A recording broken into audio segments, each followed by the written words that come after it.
Oke, Assalamualaikum warahmatullahi wabarakatuh. Sebelumnya, perkenalkan nama saya Jeki Hendrian. Saya merupakan salah satu mahasiswa Universitas Cyber Asia kelas IF 702, Prodi Informatika. Oke, di video kali ini, di beberapa menit ke depan, saya akan menjelaskan tentang tugas dari mata kuliah Cloud Computing dengan dosen pengampu yaitu Bapak Muhammad Ikhwani Saputra, Eskom Mkom. Oke.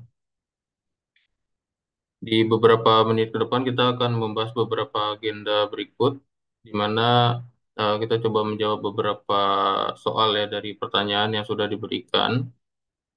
Yang pertama kita bahas, yang pertama kita bahas tentang apa sih itu cloud computing gitu ya. Terus beberapa istilah dalam cloud computing, terus arsitektur network dari hybrid cloud computing, faktor yang berpengaruh dalam implementasi cloud computing, serta keuntungan dan kerugian dari virtualisasi dan cloud computing. Terakhir kita coba simpulkan dari apa yang sudah kita bahas gitu ya. Oke, pertama kita bahas dulu untuk apa sih itu cloud computing gitu ya. Mungkin kita sudah sering mendengar yang namanya cloud computing. Cloud computing itu merupakan teknologi yang memungkinkan pengguna untuk mengakses dan menggunakan sumber daya komputasi seperti server, storage, database, jaringan, software, dan layanan IT melalui internet tanpa harus memiliki atau mengelola infrastruktur fisik secara langsung gitu ya. Jadi sudah disediakan oleh cloud provider. Nah, istilah dalam cloud computing yang pertama kita bahas dulu tentang software as a service atau SaaS gitu ya, sering kita dengar. Nah, software as a service atau SaaS atau SaaS merupakan model layanan cloud computing di mana aplikasi perangkat lunak atau software itu disediakan melalui internet dan dapat digunakan oleh pengguna tanpa harus menginstalnya di perangkat lokal seperti di laptop atau di komputer kita gitu. Nah, SaaS itu memungkinkan pengguna untuk mengakses perangkat lunak atau software dari berbagai perangkat melalui web browser gitu ya. Nah, biasanya dengan model berlangganan atau subscribe. Nah, semua pembaruan, update, maintenance itu dilakukan oleh penyedia layanan atau cloud provider. Nah, karakteristik dari SaaS itu bagaimana sih gitu ya? Yang pertama, akses berbasis internet. Nah, aplikasi tersedia melalui jaringan internet tanpa perlu diinstal di lokal komputer kita. Terus model pembayaran berlangganan. Nah, biasanya menggunakan skema berlangganan atau subscription bulanan atau tahunan, monthly atau annual gitu ya. Nah, selanjutnya manajemen oleh penyedia layanan. Nah, pengguna tidak perlu mengelola pembaruan perangkat lunak atau software atau infrastruktur karena semuanya itu ditangani oleh penyedia SaaS tadi atau provider gitu ya. Nah, selanjutnya skalabilitasnya itu tinggi. Nah, pengguna dapat menyesuaikan kapasitas layanan sesuai dengan kebutuhan mereka gitu. Nah, contoh aplikasi SaaS itu apa saja gitu. Yang pertama, Google Workstation, Gmail, Google Drive, Google Doc. Nah, itu dia menyediakan tools produktivitas untuk mendukung pekerjaan sehari-hari, seperti Gmail, Google Drive, Google Doc, dan Google Sheet yang dapat diakses melalui internet dimanapun dan kapanpun, asalkan kita memiliki koneksi internet. Nah, selanjutnya ada Zoom atau untuk video conferencing platform. Nah, platform konferensi video yang digunakan untuk meeting virtual, webinar, atau kolaborasi dengan tim dan dengan jarak jauh atau remote. Terus ada Dropbox. Nah, layanan penyimpanan cloud atau cloud storage yang memungkinkan pengguna untuk menyimpan data dan berbagai file secara online. Nah, setelah contoh lainnya seperti Microsoft Office 365, ada Word, Excel, PowerPoint, online, SharePoint, OneDrive, dan lain-lain gitu ya. Jadi paket aplikasi produktivitas mencakup yang kita sebutkan tadi ada Word, Excel, dan lain-lain. Ada Microsoft Teams, Outlook. Nah, ini semuanya diakses secara online melalui internet gitu. Terus ada Salesforce atau CRM software. Nah, ini platform manajemen hubungan pelanggan CRM yang membantu perusahaan untuk mengelola interaksi dengan pelanggan dan prospek. Nah, selanjutnya ada istilah di cloud computing itu yang namanya utility computing gitu ya. Jadi utility computing itu merupakan model komputasi di mana sumber daya atau resource komputasi itu sendiri seperti penyimpanan, pemrosesan, jaringan yang disediakan sebagai layanan yang dapat digunakan sesuai kebutuhan dan dibayar berdasarkan konsumsi atau penggunaan gitu ya. Nah, model ini tuh sama hampir mirip dengan layanan utilitas seperti listrik atau air. Nah, di mana penggunaan itu penggunanya itu atau user itu hanya membayar sesuai dengan apa yang mereka gunakan gitu ya, tanpa harus mengelola infrastruktur sendiri. Nah, karakteristik dari utility computing ini adalah yang pertama, yaitu berdasarkan penggunaan pay as you go gitu. Jadi apa yang kita gunakan itu yang kita bayarkan gitu ya. Jadi berapa banyak kapasitas yang kita gunakan, itulah yang kita bayarkan. Nah, terus dia elastisitas kapasitas dapat ditingkatkan atau dikurangi sesuai dengan request dari pengguna, sesuai dengan kebutuhan gitu ya. Terus efisiensi biaya juga pastinya. Tidak ada investasi awal yang besar dalam perangkat keras atau hardware atau maupun perangkat lunak atau software.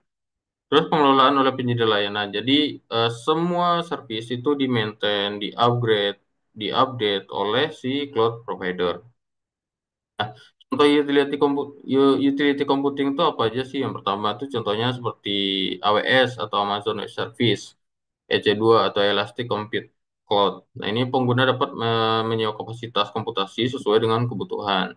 Terus ada Google Cloud Compute Engine itu menyediakan mesin virtual mesin dengan biaya itu berdasarkan penggunaan. Terus ada Microsoft Azure Virtual Machine. Nah, menyediakan sumber daya komputasi atau computing resource itu berbasis langganan atau penggunaan. Itu contohnya ya. Ada istilah selanjutnya ada integrated network. Integrated network itu merupakan konsep dalam jaringan komputer, yaitu di mana berbagai sistem itu saling terhubung gitu ya. Seperti berbagai sistem, perangkat, dan layanan yang berbeda itu digabungkan menjadi satu kesatuan yang saling terintegrasi untuk memberikan konektivitas dan komunikasi yang lebih efisien. Nah, integrated network itu memungkinkan berbagai teknologi jaringan seperti LAN, WAN, WiFi, dan cloud untuk bekerja bersama dalam satu ekosistem yang saling terhubung. Nah, karakteristik dari integrated network itu yang pertama, interoperabilitas. Nah, ini memungkinkan berbagai jenis perangkat dan protokol jaringan untuk saling berkomunikasi. Terus efisiensi dan fleksibilitas. Nah, ini mengoptimalkan infrastruktur jaringan agar lebih efisien dalam hal biaya dan manajemen. Terus keamanan yang lebih baik. Nah, menyediakan kontrol keamanan yang terpusat dengan kebijakan yang seragam di seluruh jaringan. Terus ada manajemen terpusat, administrasi jaringan yang dapat dilakukan secara terpusat untuk meningkatkan keandalan dan monitoring atau pemantauan. Nah, contoh dari penerapan integrated network ini, contohnya seperti software defined network atau SDN. Ini memungkinkan pengelolaan jaringan, maintain jaringan itu secara fleksibel melalui kontrol terpusat atau centralized controller. Nah, terus ada software defined wide area network atau SD-WAN. Ini mengintegrasikan beberapa jaringan WAN dengan manajemen berbasis software seperti FortiGate SD-WAN, Cisco SD-WAN, dan lain-lain gitu ya. Terus ada hybrid cloud networking. Ini menggunakan infrastruktur public cloud dan private cloud untuk mengoptimalkan performa dari jaringan. Terus enterprise network infrastruktur gitu ya. Jadi perusahaan itu menggunakan jaringan terintegrasi yang mencakup LAN, WAN, VPN atau virtual private network dan akses cloud untuk komunikasi internal dan eksternal. Nah, arsitektur network dari hybrid cloud computing. Jadi bagaimana sih arsitektur dari network dari hybrid cloud computing ini gitu ya?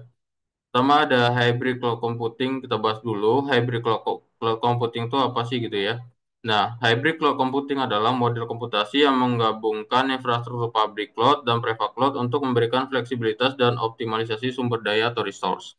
Dalam arsitektur ini, workload dapat berpindah antara public cloud dan private cloud secara sesuai dengan kebutuhan bisnis, keamanan, dan efisiensi biaya.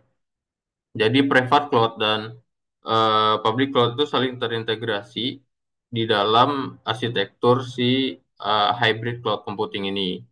Nah, komponen utama dari hybrid cloud computing ini adalah yang pertama itu ada private cloud. Nah, ini infrastruktur cloud yang dikendalikan atau dikelola oleh perusahaan, biasanya di data center sendiri atau penyedia cloud private.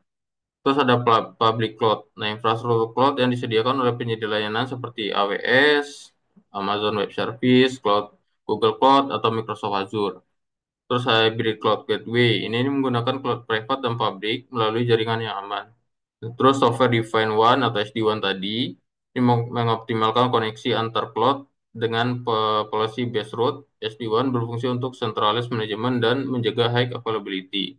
Terus ada VPN, Virtual Private Network. Ini menyediakan koneksi aman antara private cloud dan public cloud. Cloud Balancer mengelola distribusi traffic antara lingkungan cloud. Identify dan Access Management atau IAM ini mengontrol akses pengguna terhadap sumber daya cloud gitu. Nah, ini gambaran dari hybrid cloud computing itu sendiri gitu ya. Ada intelligent infrastructure core, compute, network storage, terus ada edge device, on-prem, public cloud, private cloud, virtualization, dan hybrid cloud management, terus terakhir di user. Nah, ini saling terintegrasi mereka ya, public cloud dan private cloud. Nah, ini untuk gambar infrastruktur secara luasnya gitu. Hubung dengan jaringan. Nah, penjelasan arsitektur network hybrid cloud computing. Yang pertama tadi ada intelligence infrastruktur, core, compute network, storage. Nah, ini merupakan fondasi utama untuk komputasi jaringan dan penyimpanan. Terus ada edge device, perangkat seperti IoT, firewall, SD-WAN untuk koneksi yang lebih cepat dan aman. Terus ada on-prem atau on-premise, infrastruktur internal untuk workload sensitif. Ini biasanya data-data sensitif perusahaan itu disimpan di on-premise server gitu misalkan.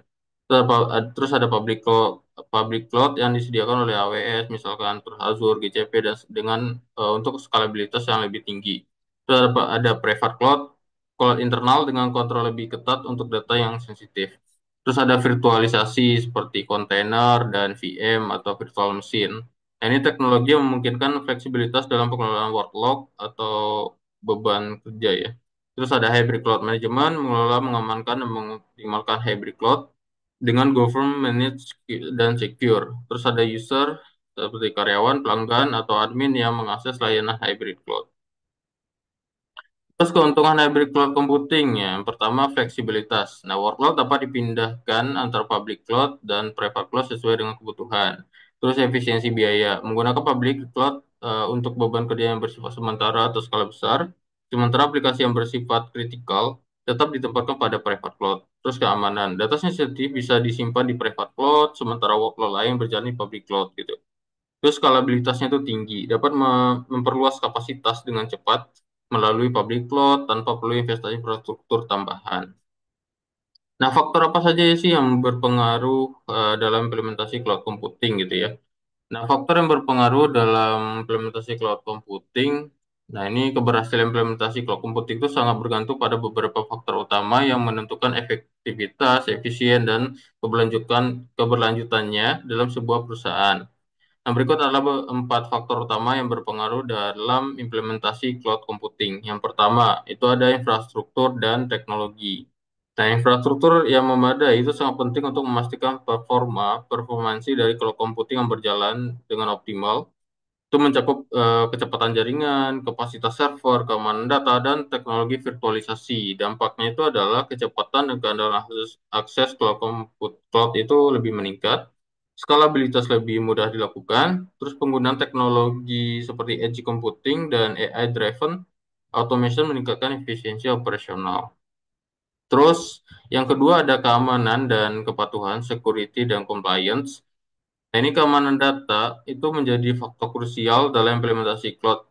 Kepatuhan terhadap regulasi industri dan hukum seperti GDPR, HIPAA, dan ISO 27001 ini menentukan apakah perusahaan bisa menggunakan cloud tanpa risiko hukum dan aman dari serangan atau ancaman cyber gitu. Nah, dampaknya adalah melindungi data dari ancaman cyber seperti ransomware, DDoS, dan phishing, dan serangan-serangan lainnya. Nah, ini meningkatkan kepercayaan pelanggan dan stakeholder. Nah, terus selanjutnya mengurangi risiko denda akibat ketidakpatuhan regulasi. ketiga adalah biaya dan ROI atau cost dan return on investment. Nah, implementasi cloud harus mempertimbangkan biaya operasional, OPEX dibandingkan biaya modal atau CAPEX. Model pembayaran pay as you go atau subscription base. Nah, ini memungkinkan pengurangan pengeluaran awal yang besar gitu. Dampaknya adalah mengurangi biaya infrastruktur fisik, memungkinkan perusahaan hanya membayar sesuai dengan kebutuhan atau penggunaan gitu ya. Dan darurat lebih cepat karena lebih cepat tercapai karena peningkatan efisiensi operasional. Terus ada SDM dan keahlian human resource and skills. Nah, ini implementasi cloud kebutuhan tenaga kerja yang memiliki skill cloud computing seperti DevOps, cloud security, dan cloud arsitektur. Pelatihan karyawan dalam pengelolaan cloud menjadi faktor keberhasilan perusahaan. Dampaknya adalah mencegah kesalahan konfigurasi yang bisa menyebabkan downtime atau pelanggaran keamanan. Terus memaksimalkan pemanfaatan fitur cloud secara optimal, terus mendukung transformasi digital dalam perusahaan. Keuntungan dan kerugian dari virtualisasi dan cloud computing gitu ya. Nah, keuntungannya yang pertama efisiensi biaya. Nah, ini mengurangi kebutuhan investasi hardware atau CAPEX dan biaya operasional atau OPEX dengan model pay as you go. Tidak perlu membeli banyak server fisik. Cukup menggunakan sumber daya atau resource virtual sesuai dengan kebutuhan. Terus skalabilitas tinggi. Jadi perusahaan tuh dapat menambah atau mengurangi sumber daya atau resource, CPU, RAM, storage secara fleksibel sesuai dengan kebutuhan bisnis. Yang cocok untuk perusahaan dengan beban kerja atau workload yang dinamis dan tidak stabil. Terus fleksibilitas akses data dan aplikasi itu bisa diakses dari mana saja selama kita memiliki koneksi internet, mendukung remote working dan kolaborasi tim global. Terus optimasi dan manajemen lebih mudah dengan tools seperti Kubernetes, Terraform, dan Cloud Orchestration. Perusahaan bisa mengelola infrastruktur secara otomatis gitu. Terus pengurangan workload administratif untuk tim IT. Nah, selanjutnya keuntungannya adalah disaster recovery dan backup atau DRC. Nah, cloud menyediakan backup otomatis dan failover untuk pemulihan cepat atau fast recovery saat terjadi gangguan atau serangan cyber. Data lebih aman dibandingkan hanya disimpan di on-premise. Nah, ya, terus peningkatan ke kinerja dan ketersediaan juga atau availability dengan teknologi virtualisasi, workload bisa di load balance untuk memastikan high availability tadi gitu. Terus cloud provider seperti AWS, Azure, GCP itu menawarkan redundancy untuk meminimalisir terjadinya downtime. Terus keamanan lebih baik. Cloud provider itu menyediakan fitur keamanan seperti firewall, enkripsi data, dan monitoring 24/7. Virtualisasi memungkinkan isolasi workload, mengurangi risiko penyebaran malware dalam satu server fisik. Terus support atau dukungan untuk inovasi dan transformasi digital, memungkinkan eksperimen dengan AI, big data, dan IoT tanpa harus membeli hardware khusus. Terus mendukung adopsi teknologi baru tanpa hambatan infrastruktur. Di balik keuntungannya pasti terdapat kerugian atau kelemahannya ya. Yang pertama, ketergantungan pada internet dan provider.